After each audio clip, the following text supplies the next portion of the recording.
The briefing is set down for consideration. The bills are set down for second reading.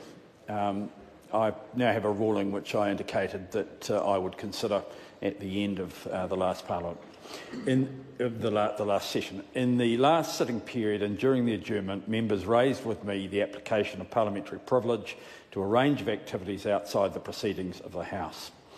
Privilege belongs to the whole House and is asserted by the House and interpreted by the courts.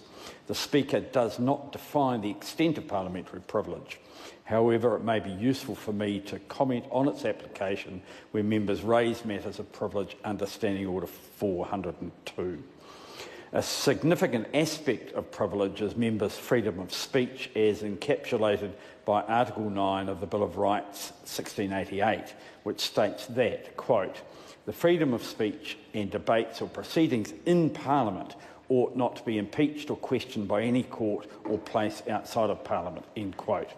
Another element of parliamentary privilege is the House's right to regulate its own proceedings. What constitutes proceedings has been the subject of significant dialogue between the House and the courts.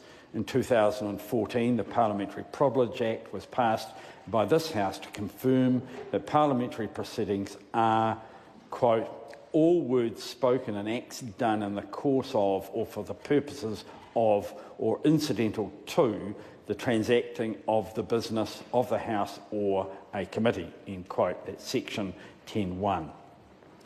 Parliamentary privilege confers certain rights, responsibilities and immunities on members in connection with proceedings of the House and its committees. Privilege does not extend to all the duties and activities of members of Parliament. For example, statements made in public, party business and constituency business would not usually be covered by privilege unless they intersected in some way with the proceedings of the House or its committees. Members may wish to refer to McGee chapter 44, Erskine May chapter 15. Clearly, parliamentary privilege does not apply to every activity that a member may undertake. When I consider matters of privilege, members will need to show that the matter they raise is one that relates to the proceedings of the House or its committees. I will circulate this ruling, and I've asked the clerk to offer parties or individual members training on parliamentary privilege if they so desire.